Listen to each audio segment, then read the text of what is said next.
বিসমিল্লাহির রহমানির রহিম। ন্যাশনাল কলেজের একাদশ দ্বাদশ শ্রেণীর বিজ্ঞান শাখার শিক্ষার্থীদের স্বাগত জানাচ্ছি ন্যাশনাল কলেজের অনলাইন ভিত্তিক নিয়মিত তথা রুটিন মাফিক শ্রেণী কার্যক্রমে। আজ রসায়ন প্রথম পত্রের তৃতীয় অধ্যায়ের সংকরণ নিয়ে আলোচনা করা হবে। ইতোপূর্বে আমরা beryllium chloride, boron trichloride, methane, ammonia এবং পানির সংকরণ নিয়ে আলোচনা করেছি। আজকে আমরা আরও কিছু যৌগের সংকরণ নিয়ে আলোচনা করব। তো প্রথমেই এসে যায় কার্বন যৌগের কথা। তো আমরা কার্বনের দ্বিবন্ধনযুক্ত যৌগের সংকরণ শিখব। তো কার্বনের দ্বিবন্ধনযুক্ত যৌগ যেমন ইথিন,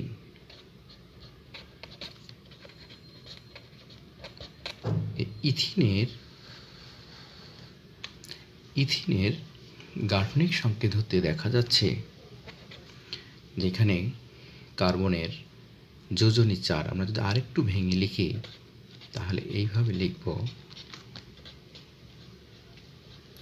এখানে কার্বনের যোজনী 4। তাহলে 4 যোজনীতে সিগমা বন্ধন হচ্ছে 5টি, পাই বন্ধন হচ্ছে 1টি। তো যেহেতু কার্বনের যোজনী 4, তাই কার্বনের এমন একটি ইলেকট্রন বিন্যাস নিতে হবে যেখানে বিজোড় ইলেকট্রন থাকবে 4টি। তাহলে কার্বন 6 ইলেকট্রন বিন্যাস করলে কি হবে? 1s2, 2s2, 2p2।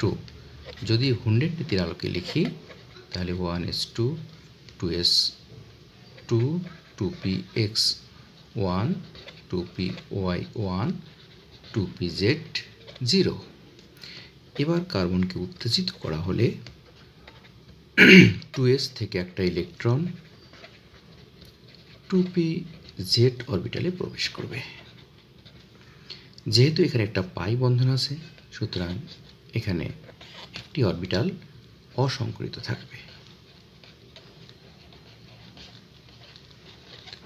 তাহলে এর বহিস্থ শক্তি স্তরের একটি s এবং 2টি p অরবিটাল সংকরিত হয়ে sp3 অর্থাৎ 3টি হাইব্রিড বা সংকর অরবিটাল গঠন করবে। এবার এখানে কার্বনের যদি 3টি sp2 সংকর অরবিটাল তৈরি হয় তাহলে এখানে 1 + 2, 3টি নতুন ধর্ম বিশিষ্ট সংকর অরবিটাল তৈরি হবে। তাহলে কার্বনের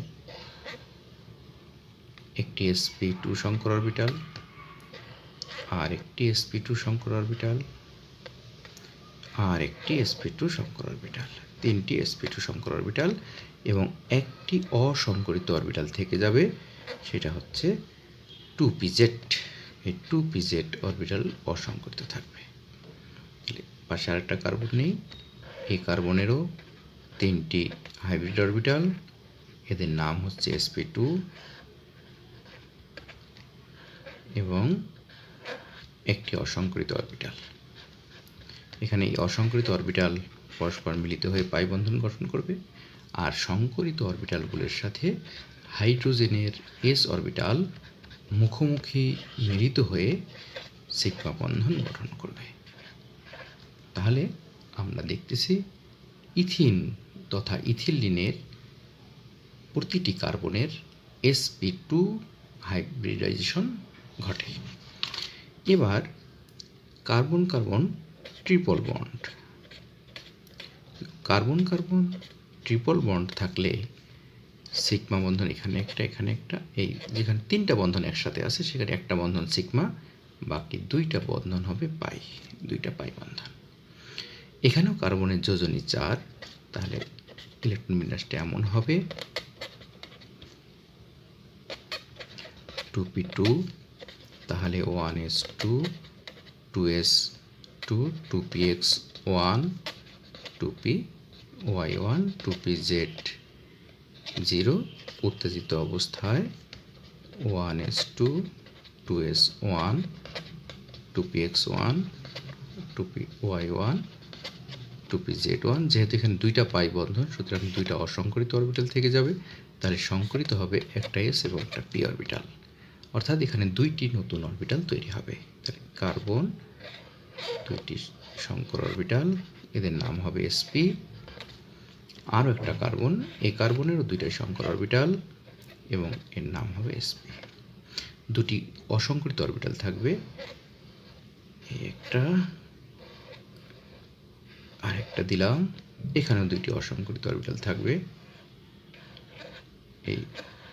এখানকার একটি অসংকরিত অরবিটালের সাথে এখানকার একটি অসংকরিত অরবিটাল পরস্পর পাশাপাশি মিলিত হয়ে পাই বন্ধন গঠন করবে এবং 2pz অরবিটালের সাথে আরেকটি 2pz অরবিটাল পাশাপাশি অধিক্রমণ দ্বারা আরেকটি পাই বন্ধন গঠন করবে এবং সংকর অরবিটালের সাথে হাইড্রোজেনের s অরবিটাল মুখোমুখি অধিক্রমণ বা ওভারল্যাপিং দ্বারা সিগমা বন্ধন গঠন করবে।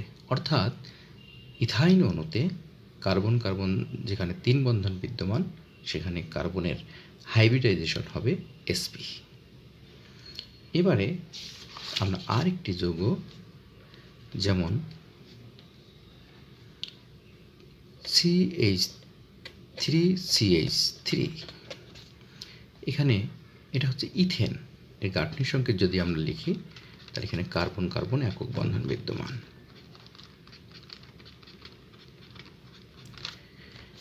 এখানে কার্বনের যোজনী 4, তাহলে ইলেকট্রন বিন্যাসটি এমনভাবে নিতে হবে, আমরা একবারে উত্তেজিত অবস্থায় নিই 1s2 2s1 2px1 2py1 2pz1, যেহেতু এখানে কোনো পাই বন্ড নেই সুতরাং বহিস্থ শক্তি স্তরের সবগুলো অরবিটালই অতিক্রমণ করবে এবং তৈরি হবে sp3 হাইব্রিডাইজেশন। এই sp3 হাইব্রিডাইজেশন যখন তৈরি হবে তখন প্রতিটি কার্বনের 4টি করে সংকর অরবিটাল তৈরি হবে এবং পাশের কার্বন 4টি হাইব্রিড অরবিটাল এবং প্রত্যেকটা হাইব্রিড অরবিটালের নাম হচ্ছে sp3।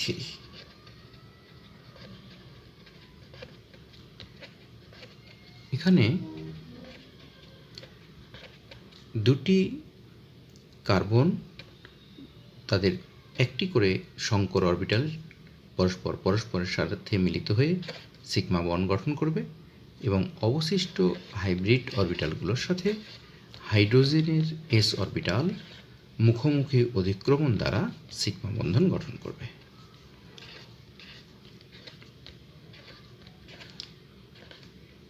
তাহলে এখানে কোনো পাই বন্ড নেই, সবগুলোই সিগমা বন্ড এবং প্রতিটি কার্বনের sp3 হাইব্রিডাইজেশন ঘটবে।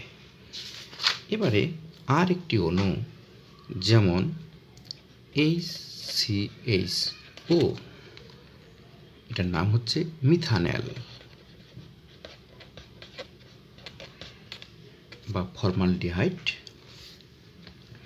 এই মিথানেলে এর গাঠনিক সংকেত হচ্ছে এরকম,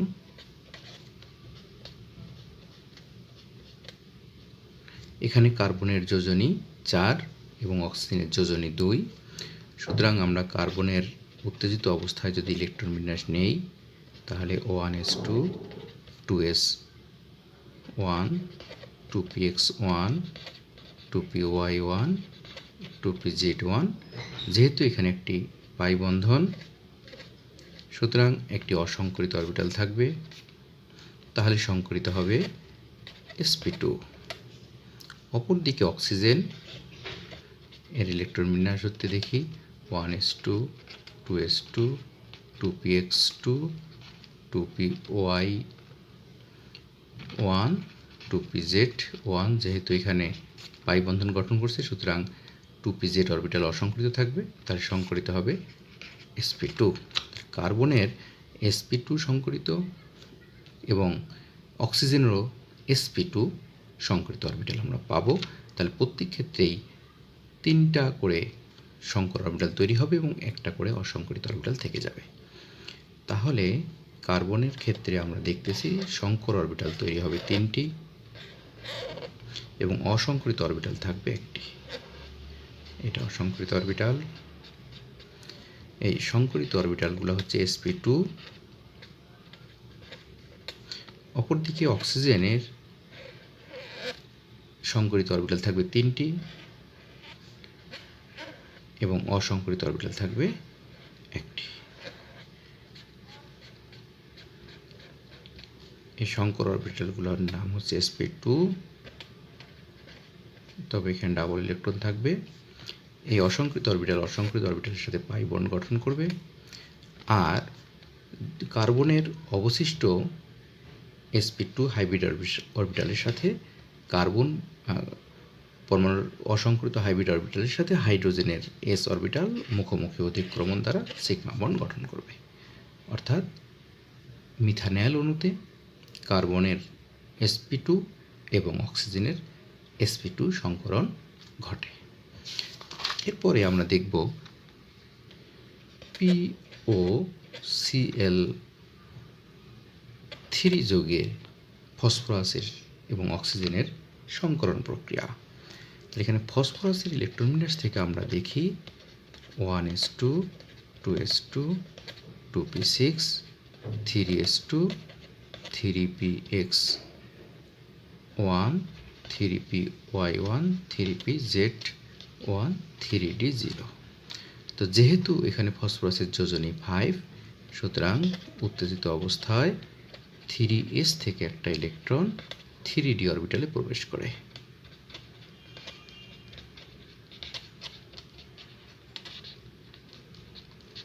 যেহেতু এখানে গাঠনিক সংকেত আমরা একটু লিখি, গাঠনিক সংকেত থেকে দেখা যায় যে ফসফরাসের একটি পাই বন্ধন বিদ্যমান।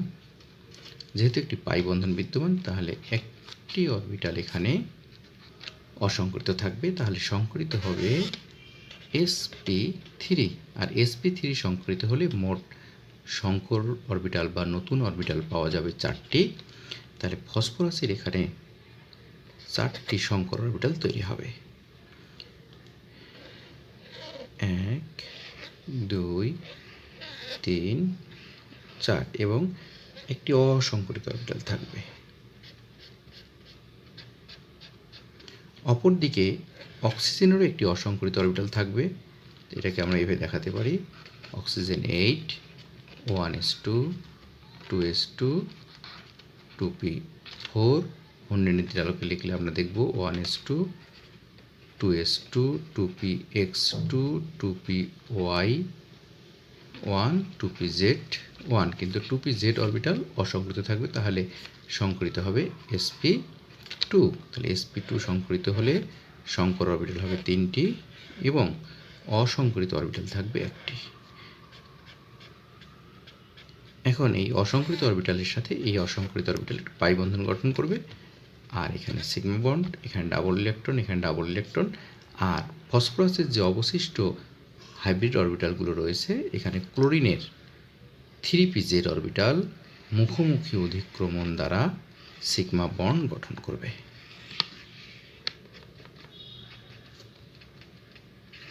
Sigma bond sigma bond sigma bond, এখানে মুক্তজোড় ইলেকট্রন।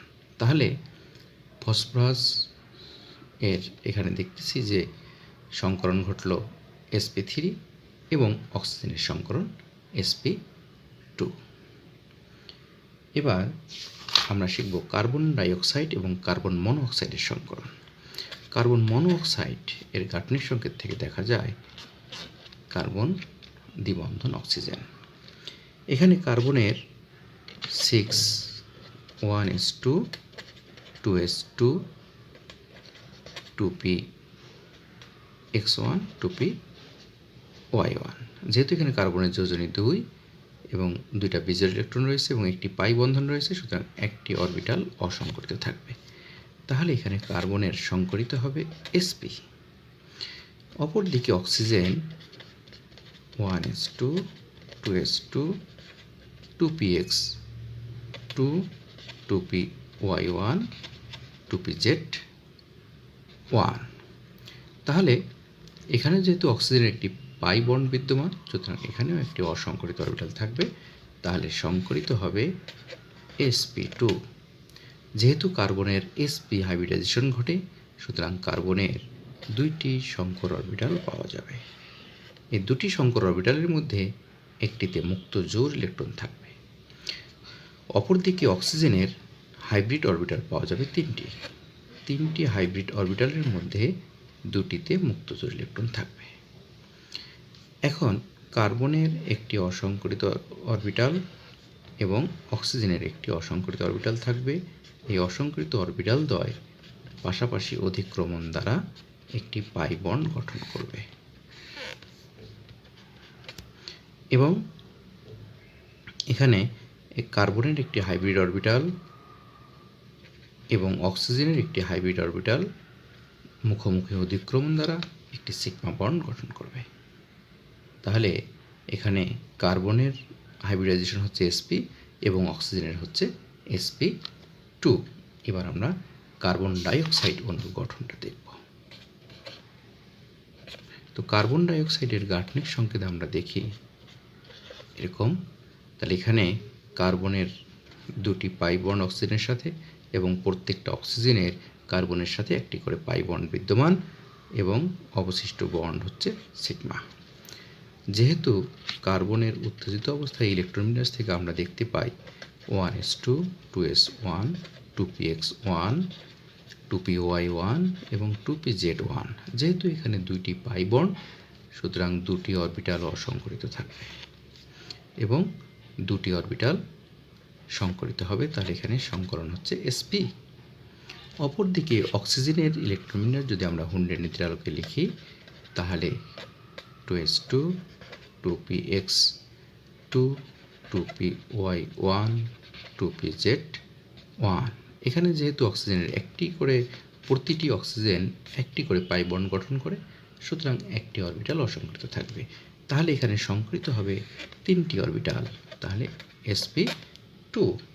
এবার কার্বনের যেহেতু দুটি সংকর অরবিটাল তৈরি হয়, তাহলে সংকর অরবিটাল দুটি হচ্ছে sp।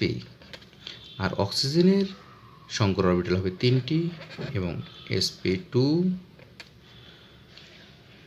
sp2 sp2। তাহলে কার্বনের এখানে যেহেতু আরও একটি অক্সিজেন বিদ্যমান, তাহলে এই অক্সিজেনের আমরা কি লিখব?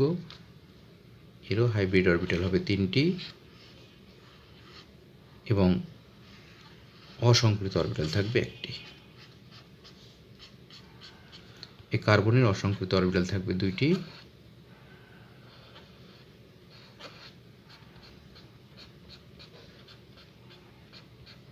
এই অক্সিজেনের অসংকরিত অরবিটাল থাকবে একটি, কারণ প্রত্যেকটা অক্সিজেনেরই একটি করে অসংকরিত অরবিটাল বিদ্যমান।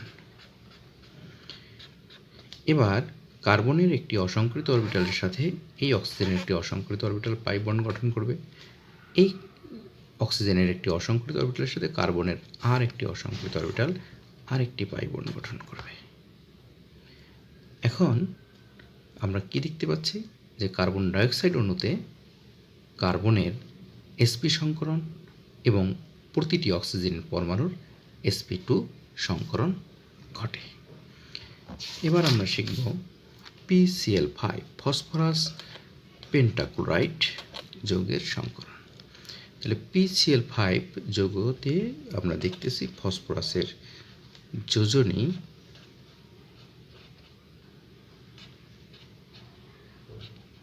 ফাইভ। তাহলে ফসফরাসের এমন একটি ইলেকট্রন বিন্যাস নিতে হবে যেখানে বিজোড় ইলেকট্রন থাকবে 5টি। তাহলে phosphorus 15 1s2 2s2 2p6 3s2 3p3। যদি আমরা ভেঙে লিখি তাহলে 1s2 2s2 2p6 3s2 p orbital 3টি, তাহলে 3px 3py 3pz। এখন 3টি ইলেকট্রন থাকার কারণে একটা একটা করে প্রবেশ করবে এভাবে। এখন যদি উত্তেজিত করা যায় তাহলে 1s2 2s2 2p6 এই 3s থেকে একটা ইলেকট্রন 3d অরবিটালে প্রবেশ করবে। তাহলে আমরা 5টি বিজোড় ইলেকট্রন পেয়ে যাব। তাহলে sp3d, sp3d হওয়ার কারণে একটা s, 3টা p, একটা d, অর্থাৎ 5টি হাইব্রিড অরবিটাল তৈরি হবে। এই ফসফরাসের 5টি হাইব্রিড অরবিটাল 1 2 3 4 5। এই 5টি হাইব্রিড অরবিটালের সাথে ক্লোরিন পরমাণুর 5টি ক্লোরিন পরমাণুর 3pz অরবিটাল মুখোমুখি অধিক্রমণ দ্বারা 5টি সিগমা বন্ড গঠন করবে।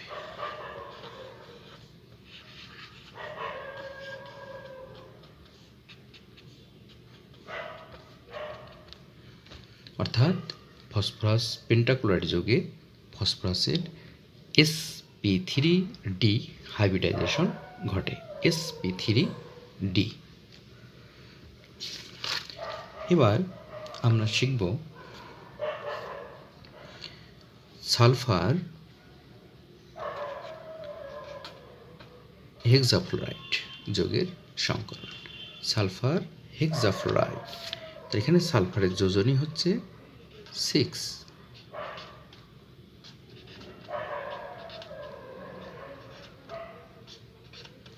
সালফারের এমন একটি ইলেকট্রন এখানে নিতে হবে যেখানে সালফারের বিজোড় ইলেকট্রন থাকবে 6টি।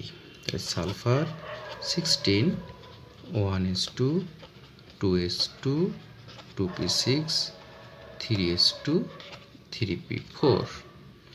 হুন্ডের নীতির আলোকে লিখলে 1s2 2s2 2p6 3s2 3px2 3py1 3pz1। এখানে সালফারের বিজোড় ইলেকট্রন 2টি, কিন্তু আমরা সালফার হেক্সাফ্লোরাইড যৌগ থেকে দেখতে পাচ্ছি এখানে সালফারের যোজনী 6, সুতরাং আমাদের 6টি বিজোড় ইলেকট্রন দরকার। তাহলে যদি উত্তেজিত করি তাহলে 2p6 3s2, এই 3px থেকে একটা ইলেকট্রন 3dxy অরবিটালে প্রবেশ করবে, তাহলে 3py1 3pz1।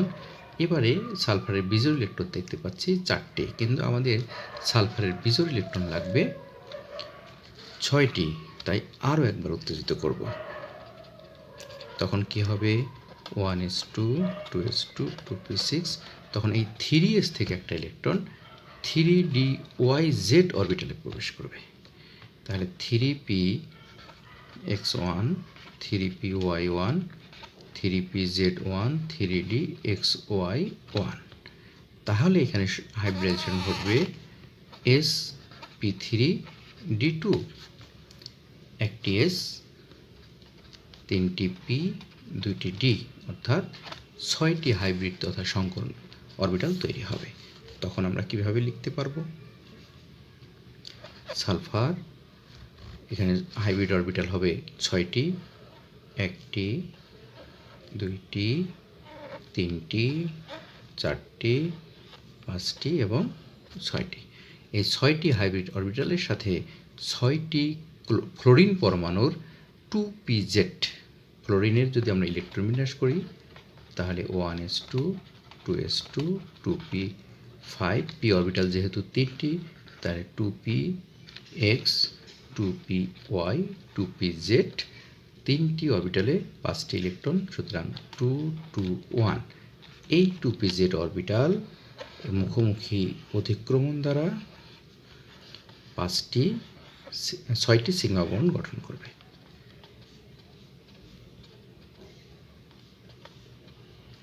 Sigma sigma sigma bond sigma bond sigma bond এবং সিগমা বন্ড, অর্থাৎ সালফার হেক্সাফ্লোরাইডে সালফার পরমাণুর sp3d2 সংকরণ ঘটে। এবারে আমরা দেখব IF7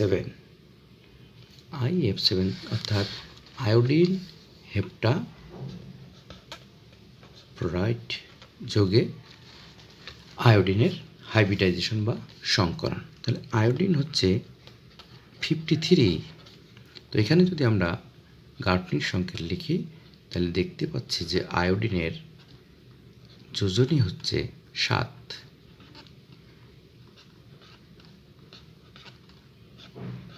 সুতরাং এখানে আয়োডিনের এমন একটি ইলেকট্রন বিন্যাস আমাদের নিতে হবে যেখানে বিজোড় ইলেকট্রন থাকবে 7টি। তাহলে 1s2, 2s2, 2p6, 3s2, 3p6, 3d10, 4s2, 4p6, 4d10, 5s2, 5p5। এখন যদি আমি হুন্ডের নীতির আলোকে লিখি তাহলে 5s2, 5px2, 5py2, 5pz1। কিন্তু আমাদের এখানে যদিও দেখা যাচ্ছে যে বিজোড় ইলেকট্রন একটি, কিন্তু আমাদের দরকার বিজোড় ইলেকট্রন 7টি। তাহলে আয়োডিনকে যদি উত্তেজিত করি তাহলে 5s2, 5px2, 5py1 থেকে একটা ইলেকট্রন 5dxy অরবিটালে প্রবেশ করে। তাহলে এক্ষেত্রে আমরা দেখতে পাচ্ছি আয়োডিনের বিজোড় ইলেকট্রন 3টি। আবার যদি আমরা উত্তেজিত করি তাহলে 5s2 এই 5px অরবিটাল থেকে আর একটি ইলেকট্রন 5dyz অরবিটালে প্রবেশ করবে। তাহলে 5py1, 5pz1, 5dxy1। এবার আরও একবার যদি আমরা উত্তেজিত করি তাহলে 5s থেকে একটা ইলেকট্রন উত্তেজিত অবস্থায় আয়োডিনের 5s থেকে একটি ইলেকট্রন 5dyz অরবিটালে প্রবেশ করলে এখানে আয়োডিনের বিজোড় ইলেকট্রন তৈরি হবে 7টি। তো যেহেতু আয়োডিনের যোজনী 7 এবং এখানে 7টি বিজোড় ইলেকট্রন পাওয়া গেল, সুতরাং এক্ষেত্রে আয়োডিনের হাইব্রিডাইজেশন বা সংকরণ ঘটবে sp3d3। এক্ষেত্রে সংকর অরবিটাল তৈরি হবে 7টি। তো হাইব্রিডাইজেশনের আমাদের আরও কিছু অংশ বাকি থেকে গেল আগামী ক্লাসে, যা আমরা সলভ করব, এবং তা হচ্ছে জটিল যৌগের হাইব্রিডাইজেশন। তো আমরা আগামী ক্লাসে জটিল যৌগের হাইব্রিডাইজেশন নিয়ে আলোচনা করব। সে পর্যন্ত তোমরা সবাই সুস্থ থাকো, ভালো থাকো। তোমাদের সুস্বাস্থ্য কামনা করে ধন্যবাদ জানিয়ে আজকে এখানেই শেষ করছি। খোদা হাফেজ।